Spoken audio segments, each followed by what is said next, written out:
सभी को नमस्कार। मैं सुनीता कुमारी, सहायक आचार्य हिंदी, राजकीय महिला महाविद्यालय झुंझुनू।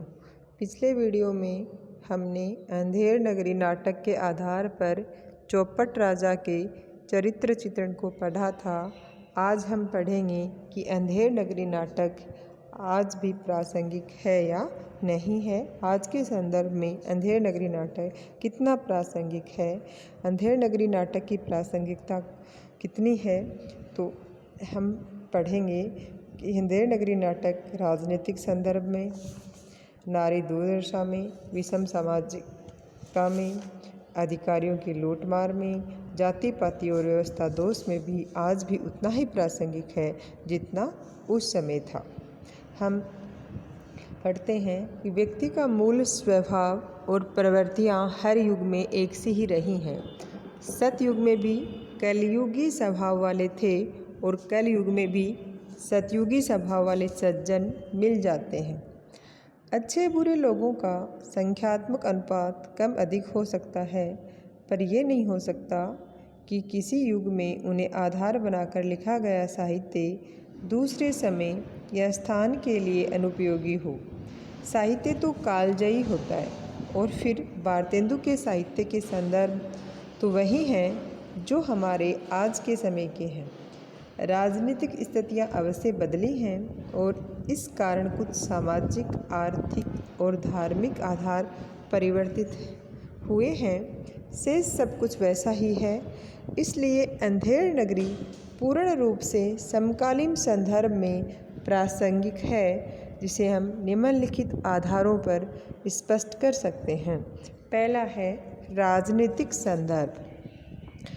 भारतेंदु ने चौपट राजा के माध्यम से राजनीतिक भ्रष्टता, अदूरदृष्टि और कौशलहीनता को प्रकट किया था। भारतेंदु ने बताया था कि राजा है वो किस तरह से भ्रष्ट है। वर्तमान संदर्भ में भी उनके राजनीतिज्ञ, सरकारी वर्ग के अधिकारी और उच्च पदों पर आसीन मठाधीश इसी वर्ग से संबंधित हैं। उनके द्वारा किए गए मूर्खतापूर्ण कार्य भी गुमराह जनता के लिए आदर्श बन जाते हैं। जनता के किसी छोटे से वर्ग की मूर्खता भरी स्वीकृति को प्राप्त कर वे स्वयं को सर्वज्ञ, श्रेष्ठतम और पथ प्रदर्शक मानने लगते हैं। जिन लोगों पर इनकी छत्रछाया होती है वे अकारण ही समाज में ऊंचा स्थान प्राप्त कर लेते हैं, और अच्छे और सच्चे लोग दर दर की ठोकरें खाते हैं, अपमानपूर्ण जीवन जीते हैं, भूखे पैसे घूमते हैं, और राजनीति का संरक्षण पाने वाले लोग इनके सिर पर सवार हो जाते हैं। ऐसे ही लोग समाज में सम्मान पाते हैं और उन्हें उच्च पद प्राप्त हो जाते हैं। आज भी अनेक राजनेता अंधेर नगरी की मूर्ख, विवेकहीन और धोखेबाज लोग बाहर से तो सभ्य और भले प्रतीत होते हैं, लेकिन वे मन के कपटी हैं। वे दिखाई देने में कुछ हैं और उनकी वास्तविकता कुछ और ही है। वे अत्यंत शक्ति संपन्न और प्रभावशाली प्रतीत होते हैं। उन्हें ही ऊंचे ऊंचे पद प्रदान किए जाते हैं। जो कोई सत्य के मार्ग पर आगे बढ़ना चाहता है उसे तो जूते खाने पड़ते हैं, और वे तरह तरह के अमानवीय कष्ट सहते हैं। राजनीतिज्ञों की चालों के कारण बेईमान और झूठे तो ऊंची ऊंची पदवियां प्राप्त कर लेते हैं, और इस समाज में वही महान है जो बड़ा धोखेबाज और दुष्ट है। यदि राजगद्दी पर बैठने वाले मूर्ख हों तो जनता पर भी उनकी मूर्खता का प्रभाव पड़ना आवश्यक है। ये इस उदाहरण से बताया गया है। वेश्या जोरू एक समान, बकरी गऊ एक करी जाना, सांचे मारे मारे डोले, छली दुष्ट सिर चढ़ी चढ़ी बोले। प्रगट समय अंतर छलधारी, सोई राज समा बल भारी, सांच कहे तो पनकी खावे, झूठे बहुविधि पदवी पावे। अब उनकी दूसरी बात है नारी दुर्दशा। नारी दुर्दशा में अंधेर नगरी नाटक किस प्रकार प्रासंगिक है वो भी बताया गया है कि समाज में नारी की जो स्थिति भारतेंदु के समय थी वही अब भी है। समाज में आवारा और बद चलन लोग युवतियों पर बुरी दृष्टि डालते थे। पैसे और शक्ति के जाल में वे युवतियों को फंसाते थे। कुछ युवतियों भी तरह तरह के मोह जाल में युवकों को फंसाती थी। अब भी बिल्कुल वही है, बल्कि पहले से कुछ अधिक बिगड़ी है। यानी उस समय जो ऐसा होता था वो आज भी होता है, और उसको इस उदाहरण के द्वारा समझाया गया है। मच्छरियाँ 1 टके की बिकाय, लाख टका के वाला जोवन, गाहक सब ललचाय।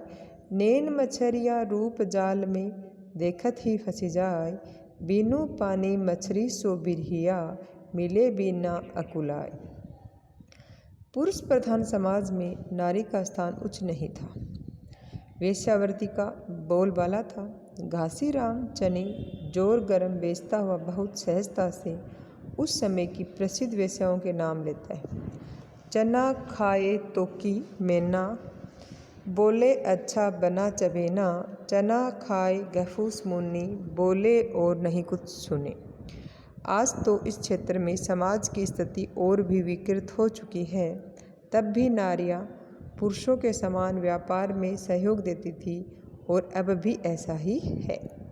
अब विषम सामाजिकता की स्थिति। भारतेंदु ने अंधेर नगरी में तत्कालीन सामाजिक मूल्यों के हनन का व्यंग्यात्मक शैली में वर्णन किया है। अंग्रेजी शासन व्यवस्था में पाप पुण्य, अच्छा बुरा, सदाचार दुराचार आदि की परिभाषा बदल गई थी। समाज में इतनी गिरावट आ गई थी कि लोगों की दृष्टि में पत्नी और वेश्या में कोई अंतर ही नहीं बचा था। मूर्खता और विवेकहीनता ने सामाजिक मूल्यों को बदल दिया था। लोगों की नज़र में गाय और बकरी समान महत्व के थे। सच्चे और अच्छे लोग दर दर की ठोकरें खाते थे, और दुष्ट सबके सिर पर सवार रहते थे। दुष्ट लोग सभ्य और अच्छे लोगों को अपमानित करते थे। समाज में वही श्रेष्ठ माना जाता था जो दुष्ट और धोखेबाज था। सब और अंधेरा मचा हुआ था। शासक तो नाम मात्र के थे। सारा अच्छा बुरा काम तो कर्मचारी ही करते थे। ये उदाहरण यहाँ दिया गया है। छलियन के एका के आगे, लाख कहो एकहु नहीं लागे। भीतर होई मलिन की कारो, चाहिए बाहर से चर कारो। अब है वर्तमान में भी स्थिति वही है। सामाजिक मूल्य निरंतर बदलते जा रहे हैं। लोगों की करनी और कथनी में अंतर है।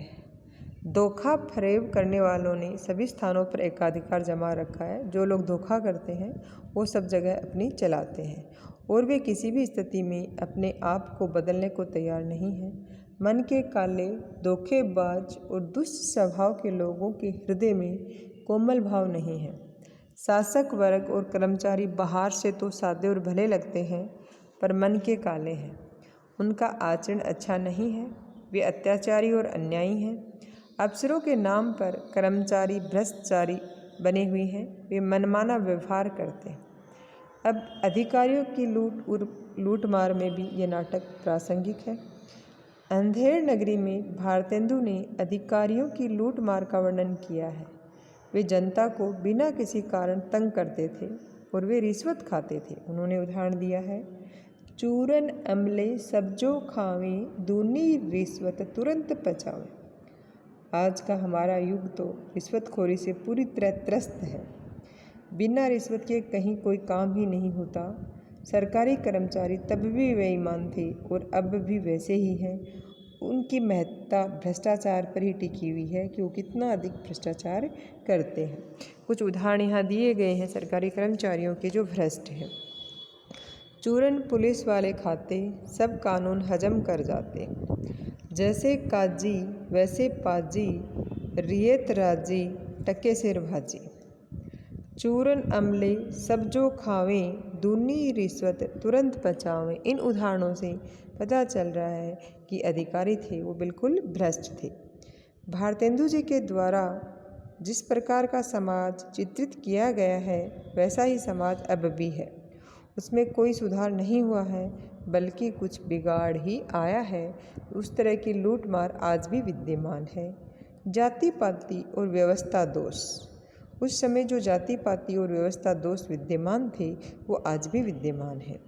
अंधेर नगरी में धर्म के नाम पर ब्राह्मणों के द्वारा किए जाने वाले जनता के शोषण और आडंबरों का वर्णन भारतेंदु ने किया है। वे धर्म के ठेकेदार बनकर धर्म को भी व्यापार की वस्तु मानने लगे हैं। वे पैसे ले देकर किसी का धर्म परिवर्तित कराने को सदा तैयार रहते हैं। पैसा ही उनके लिए सब कुछ है।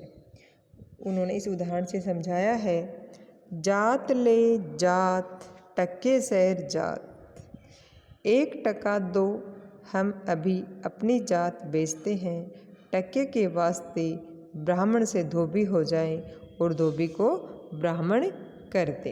यानी टक्के के आधार पे वो अपनी जात बदल रहे थे। टक्के के वास्ते जैसी कहो वैसी व्यवस्था दें, टक्के के वास्ते झूठ को सच करें, टक्के के वास्ते ब्राह्मण से मुसलमान, टक्के के वास्ते हिंदू से क्रिस्तान, टक्के के वास्ते धर्म और प्रतिष्ठा दोनों बेचें, टक्के के वास्ते झूठी गवाही दें, टक्के के वास्ते पाप को पुण्य मानें, टक्के के वास्ते नीच को भी पितामह बनावें, वेद धर्म कुल मर्यादा सच्चाई बड़ाई सब टक्के सेर, लुटाई दिया अनमोल माल ले टक्के सेर। वर्तमान में भी विभिन्न धर्मावलंबी अपने अपने ढंग से लोगों को मूर्ख बना रहे हैं, समाज में अंधविश्वास बढ़ा रहे हैं। धर्म का रास्ता उनके लिए व्यापार का रास्ता है। उनका काम ही ईश्वर के नाम का व्यापार करना है।